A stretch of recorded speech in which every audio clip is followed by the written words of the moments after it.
And we're back. You're listening to the Talkin Boxing with Billy C show. Glad you could join us. And don't forget about JKJ Boxing and their next boxing event, which is taking place on February 27th in Syracuse, New York at the Holiday Inn. Check out www.jkjboxing.com for all the information about that. Hey, we got a new poll question up on BillyCBoxing.com. Who's going to win? Keith One-Time Thurman or Sean Porter? Well, just before I went on air, the way it's looking right now, it's pretty damn close. 54.5% of you that have voted think that Sean Porter is going to win, and 45.5% of you feel that One Time is going to win. So if you haven't voted, go on up there and vote. www.billycboxing.com. Hey, I got a note here before we get my man Daxx on the line. Johan Duhaupas. Remember him? Remember he was the guy with the granite chin, right? When he fought Deontay Wilder. He's fighting this Friday night in Monte Carlo against Marcelo Nascimento.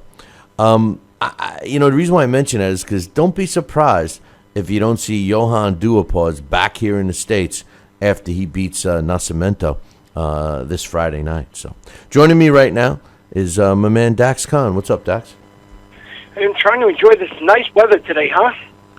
I don't know. I heard you guys had a lot warmer weather than we did. It's supposed to get up into the 40s tomorrow, but then it gets cold again. So I don't know, man.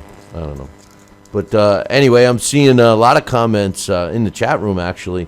My man Russ is saying that, Kovalev was too vicious, should have stopped. I don't know, Daxx. I mean, you and I talked about this, and obviously you have some feelings, but you can't expect a fighter to stop trying to win.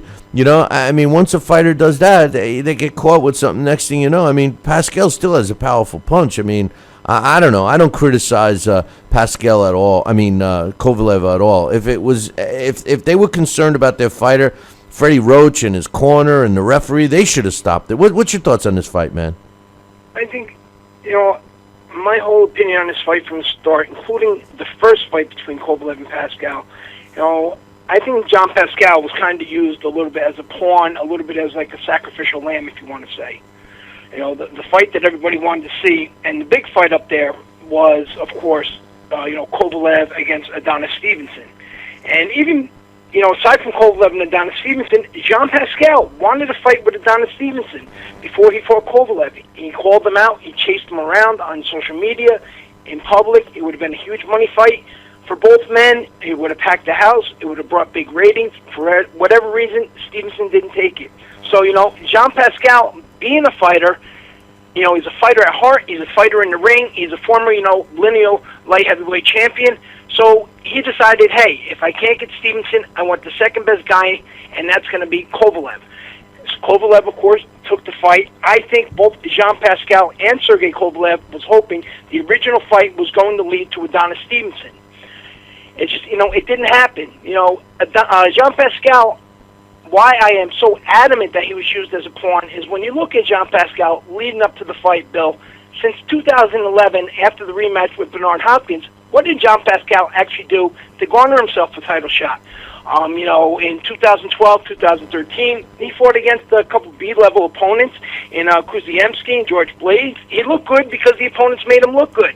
When he fought Lucien Boutte in 2014, Boutte made Pascal look good because Boutte was still gun-shy, from the beating that he took from Carl Froch. The last two rounds, once Boutte realized, Pascal couldn't hurt him, Boutte opened up and he looked great. If Boutte had done that earlier on, he'd have won that fight. And then Pascal was really given something to make him look good, and that was against Belanti. And right prior to the Kovalev fight, it had that weird ending where Pascal kind of did the accidental foul, and then Belanti went down, and, it was more of a dive job, or, so it looked anyway.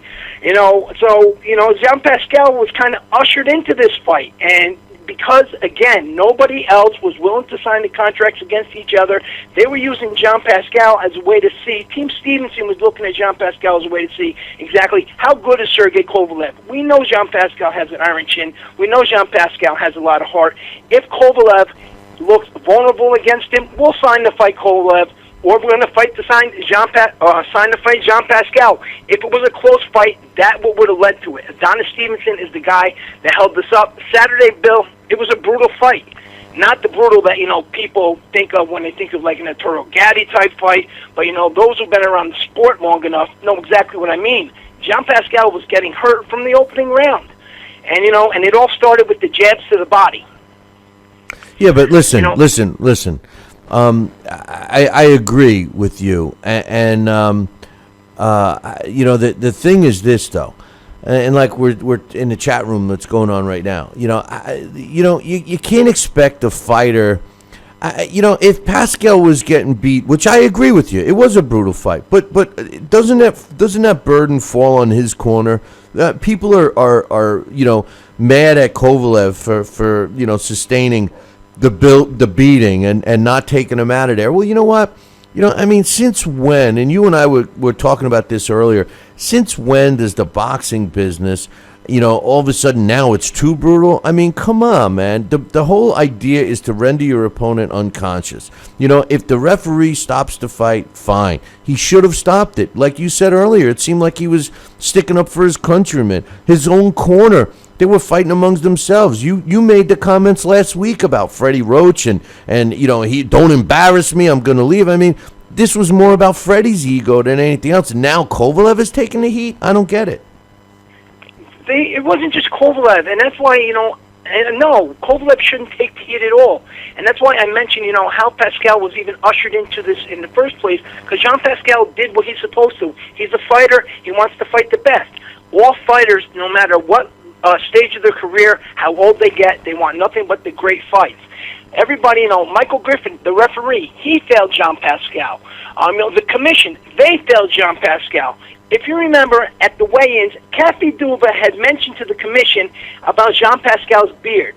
The commission acknowledged it was over regulation length, and they were supposed to make him shave it. They didn't make him shave that beard. They could have made him shave it in the dressing room while he was waiting to come out of there. Some people believe, Bill, that the beard is going to provide a little cushion. Fighters, they can think maybe it might help. More or less, it's a mental thing. It's a psychological thing. It doesn't help with the impact. And they let him go out there. So these people were giving him all these chances, knowing that Jean Pascal was going to lose. It's almost to me as if they were just sitting there hoping Jean Pascal can look courageous and hoping they can do whatever they could to kind of lessen the blow. And Freddie Roach, when you're sitting there, as we spoke earlier, and you're telling a referee, keep an eye on him. Freddie, you keep an eye on him. Right. Last week on Thursday I stated they should have had a fight together first, a stay busy fight, anything, because once things got tough in there, it was going to fall apart, and that's exactly what happened. Jean Pascal was the guy in there, who suffered. And when Jean Pascal did look good in there, most of the punches were blocked. Of course, the fans were getting, excited because he's the hometown guy, but when you watch the fight, Kovalev was blocking those punches. Other than that little rally at the end of the third round, what did Jean Pascal do in that fight, Bill? Nothing. He's never had a solid defense. He's got a solid chin. As far as the beard length, I know Harold Letterman said something about that, and you mentioned Kathy Duva said it at the weigh-in. But here's the thing, and Harold Letterman and Kathy Duva and anybody else, the beard length is based on what the commission rule is. If the commission said that beard was illegal and they didn't enforce cutting it, well, then that's a big problem for me and for anybody else that's involved. But I've seen commissions where they don't let any beard, it may be just a little scruff, and then other commissions that let, a corncob pipe type beard allowed. It's all based on their own commission rules. So you would have to assume that beard fell within the tolerance of the Montreal Boxing Commission. I'm shocked that, that's an illegal beard. Well, it's illegal to somebody's rules, but maybe not to Canada. See, those are the kinds of things it's hard to say. Who acknowledged it? The Canadian Commission acknowledged that it was too. Jean Pascal shave it. Oh, well, if they said it was illegal and they didn't, then that's a problem. That was all. That's what Harold said on the broadcast. So we don't know if they said, we'll look into it, we'll measure it, we'll whatever. And then, they should have made a statement, but all those rules are slightly different from commission to commission. And we're dealing with another country here, by the way. You're absolutely correct on that.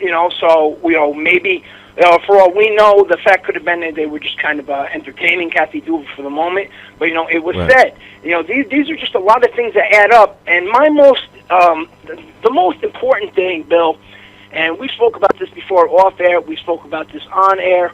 It's important to know the history of fighters. The guys that you have in the ring, it's important to know the history of them, because the history of fighters, that's going to tell you what type of night you're going to have in front of you and, what to expect. Everyone involved, whether it's the promoter, it's the commission, it's the opposite corner. That's why you have people that go inside the dressing rooms and they watch their opponents wrap their hands. You need to know, does this guy have a history of PED abuse? Does he have a history of laying down in a fight, not giving it their best efforts? Promoters look out for that because, of course, they don't want to write a check if they don't have to. PED use. Why? Because in some states, in some commissions, especially in this era, sometimes, they'll say, if a sample's tainted, we may want to do it again. In this situation right here, you have to remember something. Sergey Kovalev killed the man in the ring. Maybe not purposely, but the guy died. This is a fight not too many people have actually seen. There's clips of it on YouTube, but, it was a vicious fight. When he fought Roman Stikhanov back in 2011 on, matter of fact, that was also a card that had Ruslan Provakanov and had Mikalenko was on that card. This is a time when Sergey Kovalev, he couldn't get a promoter in the United States. He was bouncing around from promoter to promoter on these small shows. The biggest fight he had at that time, Bill, was the Darnell Boone fight when he was dropped. So Kovalev, when he had this opportunity back in Russia with these other fighters on there, he wanted to make a statement. It was sort of like an audition. So Kovalev went out there, and again, not purposely looking to kill this guy, but he went out there to show exactly how vicious he can be and what he can do. Everybody's used to the crusher persona. Sergey has more than one persona. He has that crusher Kovalev persona where he goes out there reckless, and he just steamrolls guys. A couple times he's been knocked down. That's what happened in the Blake Caparella fight, and that's what happened in the Darnell Boone fight. And then you have the Kovalev that you see in the Bernard Hopkins fight, the one that can box well, the one that's a technician, the guy that can change in the middle of a fight, at the drop of a dime. This is a guy here where you see that complete package. But then the Kovalev that we've seen last Saturday is the Kovalev you've seen when he was younger. And that's the one that's calculated. He's cold. He enjoys punishing his opponents. And when he fought Roman Simakov, he did the same thing. Simakov, who was actually bigger than Jean Pascal, was punished to the body early. Kovalev slowed him down, and he did the same thing with those jabs to the stomach, and he knocked him backwards. And when Simakov went back, Kovalev would come in, and he would rough him up. And whenever Simakov tried to hold, much like Jean Pascal did, Kovalev did just like he did with Pascal Saturday night, and he would hit him in the kidneys, and he broke him down, and he abused him. When you're in there with a guy like that who's already beat up an opponent like Jean Pascal was beat up, and remember, Jean Pascal has a great chin, a granite chin prior to the Kovalev knockout, you have to say to yourself, this guy can do some damage. You have to look at these last few fights, and you got to say to yourself, I can't let this man go out there and take this type of abuse. That's why I blame Freddie Roach. I blame the commission. I blame the referee. They all let Jean Pascal go in there and receive more punishment than what he should have if Kovalev was not such a big puncher, and if Kovalev was not so accurate with his punches, then maybe you couldn't say much. Maybe you could say it's a fight. As you say, it's the hurt game. We know this. It's a dangerous sport. Guys can get hit on the button with the right spot. They can die, and it doesn't have to be, a big puncher. This was a faded Jean Pascal. Listen. Do you agree with me? This is a faded Jean Pascal that was in there, and they let take this abuse. Listen, Jean Pascal has been in a lot of wars, and I agree with everything that you said and exactly how you put it. I don't think that burden should be at all placed upon Sergey Kovalev. Sergey Kovalev's job is to go in there and destroy his opponent. That's his job. This is the type of business it in. This isn't an accounting firm. This isn't a restaurant or a deli or any other business. This is boxing. This is to destroy your opponent type business. It's the hurt business, like you said. And I agree 100% that it's not Kovalev's fault. It's Freddie Roach's fault. It's the rest of that corner. It's the commission. It's the referee. How many times did that referee could have stopped that fight many times in that fight. And even after Freddie Roach, well, listen, if I'm a referee, and I can't wait to get Larry on here later in the week, but if I'm a referee and a trainer, and you and I talked about this afternoon, if I'm a referee and a trainer comes to me and says, hey, do me a favor, keep an eye on my guy. If he gets in any trouble, just wave it off. And I would look at that trainer and go, you sure you want to send him out here, Chief Second? Is he in that much trouble that you don't feel confident that he could defend himself, but yet you're still sending him out? I would have waved it. If I'm a referee, to be honest with you, Dax, I waved that fight off right then. They should have never let him go out there. And then to suggest that it's Kovalev's fault, that he's too vicious, that he was letting him, punishing him too much. Give me a break. If people are starting to go against Kovalev because of that, then you know what? Like Floyd Mayweather Sr. says, you don't know boxing. Come on, man. The referee for this fight was actually the same referee for Pascal in the Blonty fight.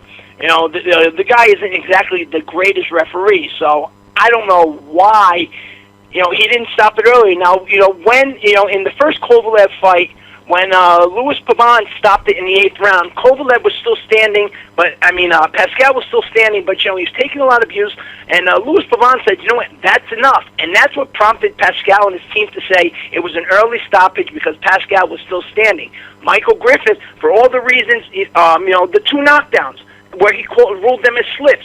They were legitimate knockdowns. Both were. One of them, both were. Yep, you're right. Both were. The first one wasn't like, the first one was questionable. I'll give it that one. The first one, at first it looked like maybe Pascal was slipped on the mat, or if Kovalev accidentally stepped on his foot.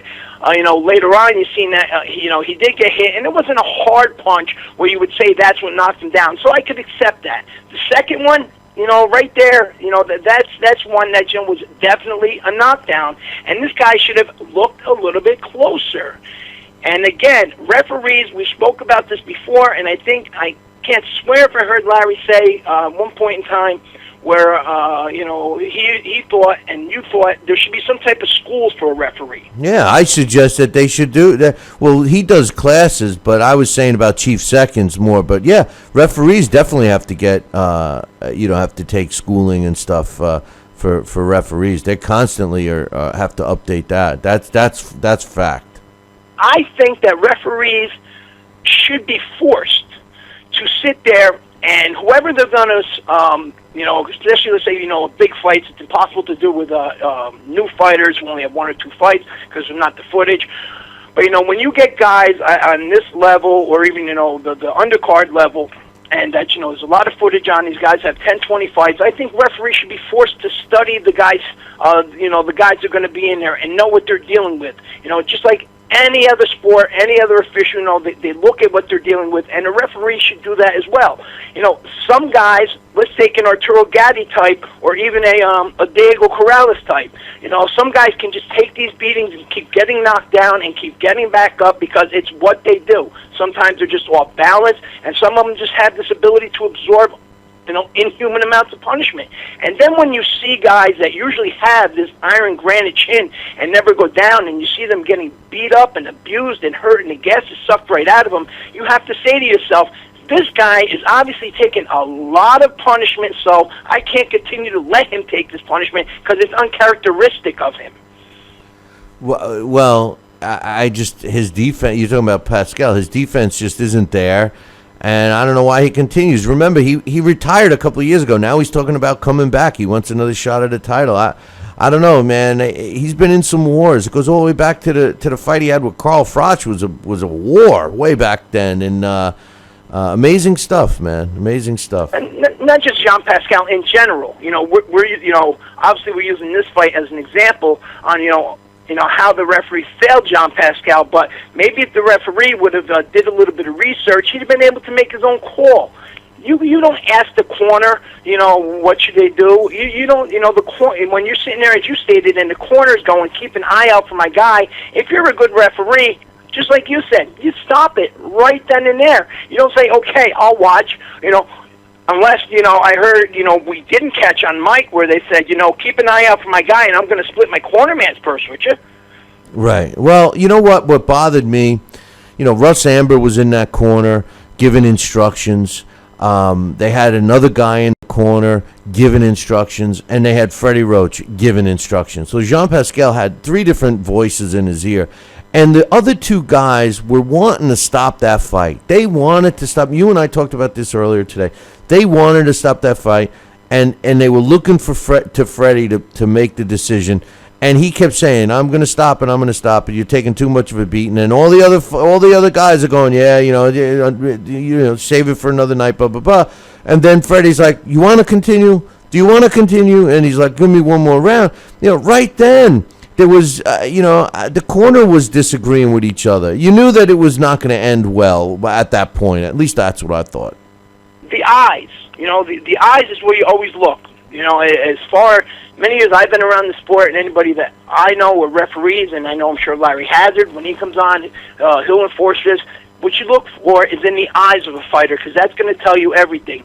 And the eyes and the legs. Jean Pascal's legs were already starting, he was on rubber in the fourth round. And his eyes in the fifth round were not clear to me. And at that moment, when they were in the corner arguing, and Freddie Roach was saying, "All right, I'll give you that one more round, then I'm going to stop it." And then, the other guys in the corner are saying, "No, just give it up for the night." Jean Pascal's eyes were not clear. He had that deer in the headlight look, on his face. And that's where you should say to yourself, you know what? You can't go back out there. There is another day.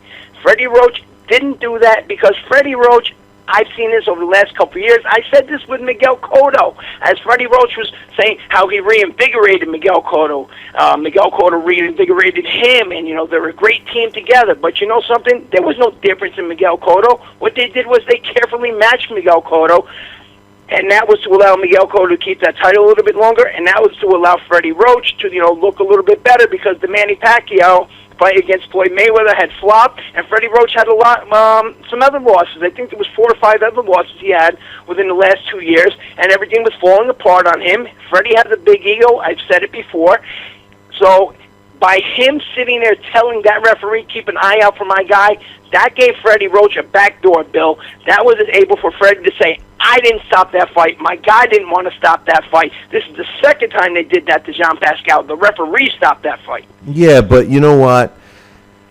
A fighter, when you're developing a relationship with a fighter and you're a trainer, and I'm not a trainer, and I never claim to be, but, I've worked with many of them, and when they develop that relationship, that's a discussion that takes place between a fighter and a trainer. Listen, you mean too much to me. I care about you. I'm not going to let you get hurt. You're going to disagree with me, but I make the decision. That's the trainer.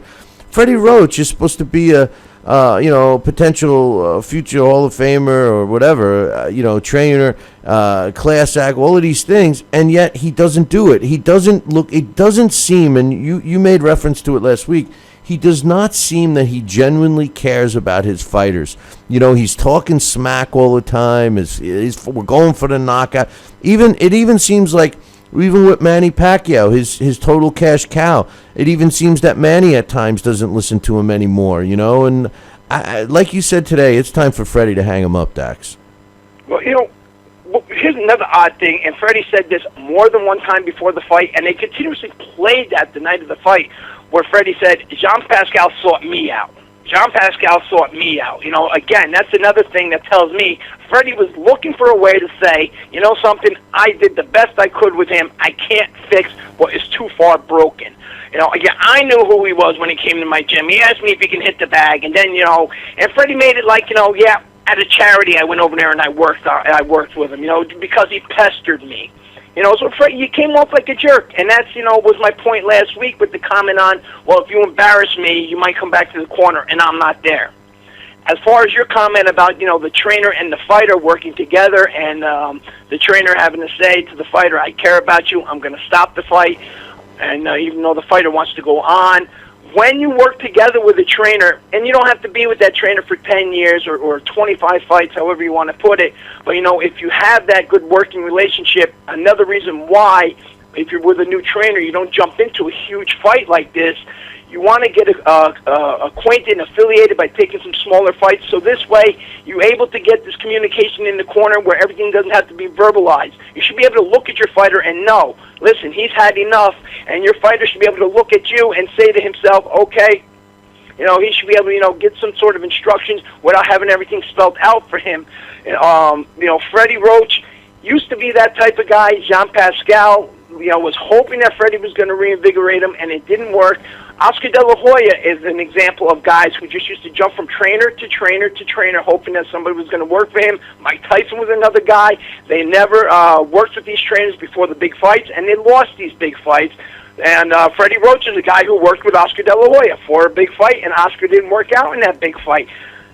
So, and Jean Pascal just happens to be another victim of that circumstance, and I don't blame Kovalev, like you stated. I don't blame Jean Pascal. Jean Pascal is a former lineal champion. He's a fighter at heart. He's going to want to go in there and fight to the death. They failed him. Everybody that night failed him. True, and the most important guy that failed him was himself, because maybe he should realize that it's over, and he's still thinking that it's not. He made plenty of money. He can't be doing it for the money anymore, and the glory has passed him by. He's just not the same fighter. Kovalev, the types of guys he's going to fight in that division, like Kovalev and the upper echelon guys, are all going to do the same thing. Kovalev's got his holes. He's not an invincible fighter. He's really not. I don't think he cut the ring off as well as Triple G cuts the ring off. But hey, there's not a light heavyweight out there that's going to beat Kovalev, including Andre Ward. Unless Andre Ward shows us something spectacular in his next fight, I don't see anybody beating Kovalev. Andre might be able to bully him because Andre Ward has that style where he gets guys up against the ropes, and he's very physical with the way he's not going to bully him. I don't think. Yeah, that's what I mean. The way he keeps guys on the inside, he's very physical. He doesn't give them any room to punch. Kovalev is not a great inside fighter. Yeah, but I don't think. I think Ward's only chance of beating Kovalev is to outbox him and to make Kovalev chase him around the ring all night and pick his shots. I hate to say it, but the only way Andre's going to beat him is if he fights a Floyd Mayweather type fight. That's it. If Andre Ward tries to fight inside, Kovalev is too strong. He's too big. Even though he can't fight on the inside as well as Andre Ward, I just don't think. Ward is not really a knockout puncher, and Kovalev has proven that he's got a pretty solid set of whiskers, So I don't know. I think Andre Ward's only chance of beating Kovalev is to outbox him, really. Yeah, Andre Ward is definitely a value puncher, and again, the physical aspect on the inside that wears guys out. When you're constantly pushing on them and making them push them off of you so they can gain their distance. So I'd have to agree with you there. As far as Triple G, he's a total different animal altogether. This is a guy who, he can do it all. Triple G can fight on the outside. He can fight on the inside. He has that footwork. He's able to do subtle things. He has a great chin. And, he doesn't have those holes that Sergey Kovalev has. You're absolutely right. I haven't seen any holes in Triple G. The holes that people speak about are imaginary. Look how easy his face swelled up. He wasn't able to knock the guy out as quick as he was. I told you he's overrated. He knocked so-and-so out in 2 rounds. It took him 6 rounds for this.